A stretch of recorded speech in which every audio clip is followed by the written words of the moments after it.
when I think Trump tweeted out something in 2014, and he said, remember, China is not our friends or not our ally. And he got like 300 retweets. It wasn't something big. He tweeted this back in 2014 or 2015. And then all of a sudden, one day, everybody in the news is talking about 5G. And prior to that day, we weren't really talking about it. And all of a sudden, hey, we got to be the leader in 5G. I'm like, 5G? So I'm going to start looking 5G. Okay, 1G, 2G, 3G. 1G is the regular phone back in the days. 2G is whatever. 3G is the iPhone, and then 4G is the latest phone. And then now 5G is going to be changing the game. And most people go to, well, 5G is just a faster phone, right? Because that's what initially, we've always seen the G linked to a phone. Oh my gosh, I can download a movie in 3.6 seconds now on Netflix, a 2-hour movie, where before it was 3 minutes or 6 minutes, whatever, right? When you think about 5G, what do you think about of 5G and the capabilities and what it can really do to whoever that has access to it? That's a good question. So if you go back to 2007 when the iPhone came out. 2007. The top 5 in market cap were AT&T, General Electric, Microsoft, ExxonMobil, and Shell. Right? The phone comes out in 2007. I had one, 3G network. It's not a very good experience. 4G network comes out. By the way, we're the second country in the world to build a 4G network. Now you've got something, right? So when Steve Ballmer laughed at Steve Jobs, said, we don't need one of those. When you took the platform, which was the iPhone, and you married it up to the 4G network, which was the pipe for data, and it was a fast enough pipe, now you can create the apps, services, and business models that in 10 years led to the top 5 in market cap being Facebook, Amazon, Netflix, Google, and Microsoft, right? So the Chinese see this and they're like, the platform and the pipe. So the smartphone, this iPhone, which was the first one, then Android. So Apple and Google, right, dominate the mobile platform that the app services and business models of that economy are built on. Now look at the iPhone. It's a hardware, software, tightly integrated, closed-walled system like Steve Jobs liked, and the data was encrypted. Why was the data encrypted? Why did San Bernardino happen? Because Apple's an American company, right? They know you want privacy. They encrypt their phone. So now you've got the platform, and Android also went on to encrypt their platform. So both encrypted, right? So private devices. Take the cloud away from it. Just look at the device itself. Sure. It's meant to be a private device. Right. Why? It's American product. Fast forward, to 2009. China starts to look at that. Says, okay, we want to dominate the next level, right? Not just the technology. We want the apps, services, and business models to be Chinese companies. And so Huawei gets hundreds of billions of dollars to develop 5G and ZTE. But then you have Baidu, Alibaba, and Tencent. So they're behind the Chinese firewall. They're protected. You can't have the fangs going in there. It's just the bats that control the e-economy within China.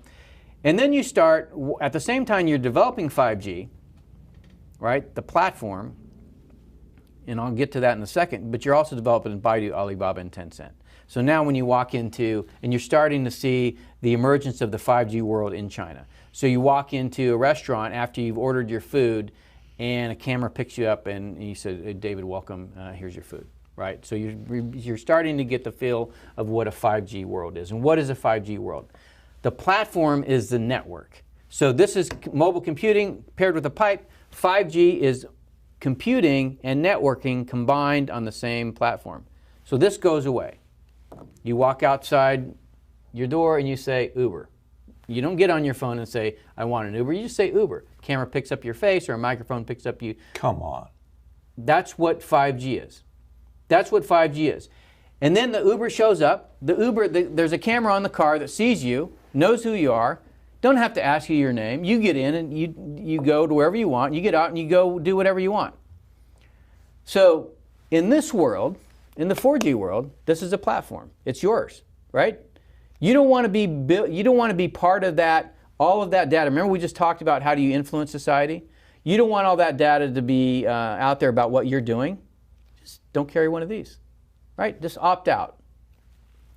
In a 5G world, you cannot opt out. Who owns the data? This you could conceivably say, you lease the data on here you own. If you're getting Google services, you don't own that data. But in the 5G world, not only can you not opt out because it's built around the city, it's not in your phone anymore. Not only can you not opt out, you don't know who owns the data. Everything that you do can be watched. And for every person by 2022, there's going to be, there's 2 cameras for every person. There's two people for every camera in China by 2022. They have 1 billion right now on surveillance. Right, A billion cameras in China right now. With artificial intelligence for facial recognition, right? So all of this is getting built right now in China. And who's helping them do it? Microsoft, Google, right? All of these companies that want to deploy this world into our country.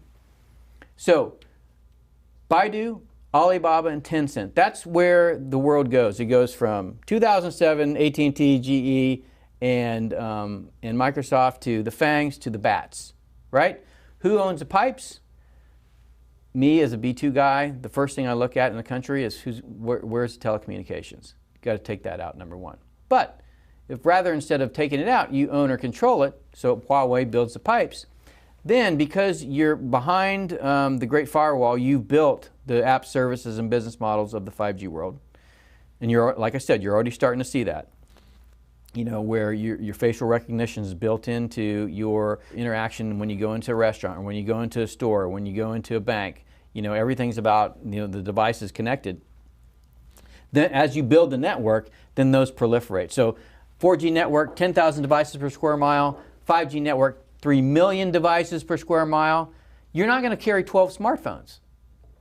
You may not even carry a smartphone. 10,000 to 3 million? 10,000 to 3 million. That's what 5G does. The connectivity explodes, right? So that allows you to put devices literally everywhere that can make your life more convenient or can track you. There's a bike in DC. It's called Mobike. Have you seen these things? They're silver and orange.